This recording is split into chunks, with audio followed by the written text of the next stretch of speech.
and the local factors that we need to be concerned with. So I think what we'll do, either 90 days to go through the EIS, the draft EIS, to go through these things. It's a draft EIS, so what all your comments and concerns should be taken up. You'll have opportunity to raise them. The technical components that you're raising, that I can't speak to the technical components. I can only speak to you the vision that we have and the plan that we have. But this hopefully can be worked out over time, again, as part of a consultative and dialogue process.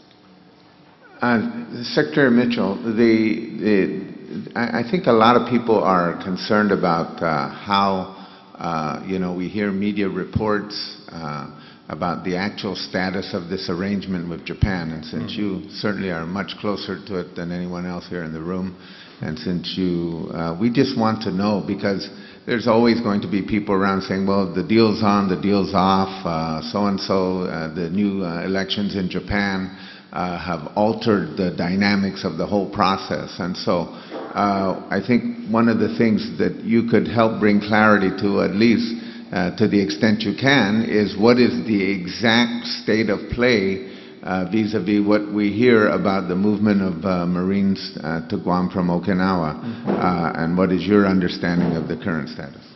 The exact state of play, first of all, is we have an agreement between governments that has been affirmed, but equally important is that there's a new government in Japan. Like every new government, like our government, as I mentioned, the Obama administration came in and they looked at not just this agreement, but all agreements, and review them and say, does this make sense for our interests, et cetera. There's a transition period. In Japan in particular, there's a transition period where the opposition has never been in power, frankly, except for 8-9 months in '94. It's been 50 years straight where they've been in the opposition, so they need some time to think it through. They have to figure out methods of governance, et cetera. And what we've established with the president in Japan, basically as I speak, arriving in Japan, there's an announcement of a process. So we have an agreement, but there's now a process where our Department of Defense, Department of State will meet with counterparts in Japan to work this out quietly, to figure out how we get to a solution. I'm confident we'll have a solution that is along the lines of what we have today. But we want to give the government of Japan an opportunity to ask their questions, to talk through how they got to this point. I think it's their right. It's legitimate to ask questions. We can't go on too long because there are, as we know, we're a little bit behind the process. There are sort of milestones here we have to meet. So we're giving them the respect that they deserve as an equal partner in this endeavor. And we don't think it should delay. We shouldn't get distracted by this. Here in Guam or elsewhere. I think we just proceed as we go. As I say, there are going to be challenges that come up all the time and questions that come up all the time. But we're working that as one level of the challenges we face in DoD in implementing this.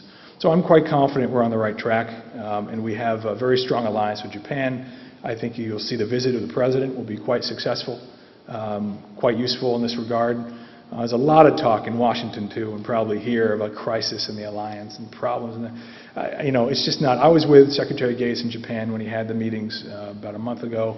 I've been to Japan 3 times in the past 2 months. It's a transitional period, and we have great confidence in the new government there, and we'll work this out.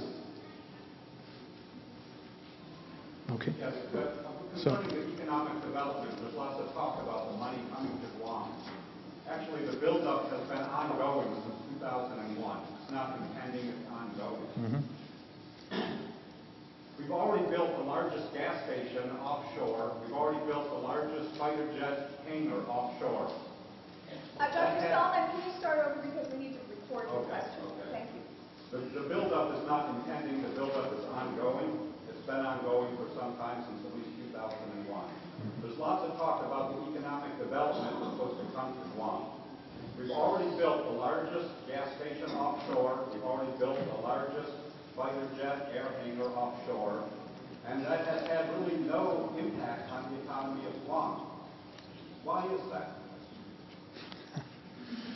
I have no answer for that myself. I think it's true, though, that I think that there will be somewhat of a challenge, a bit of a challenge, as I read reports about the impact of the development here, if the plan continues on. There'll be a great impact on the economic development of Guam in terms of construction and in the build-up. The question is what it leaves behind. And that is a question of what it leaves behind long-term as far as jobs and economic development. Again, this is something I think needs to be discussed. I think that, again, inside, outside the fence, we're not going to be here simply as occupiers. We're going to be here as American citizens next to American citizens. The people that come here are going to be living here. So the hope is that the economic development of Guam will not be simply something we do for Guam, what we do for ourselves. We're going to be encouraging people to come here and be deployed here and to look forward to being here with their families. So it's clearly something that we're not, in DOD, it's not our job necessarily to think about that, the economic development of Guam, but it is something that is on our minds because we can't succeed if Guam doesn't succeed in turn. It's just a fact. People are not going to want to come here if they don't feel like, they feel it's not a place to be, not a place they want to be deployed.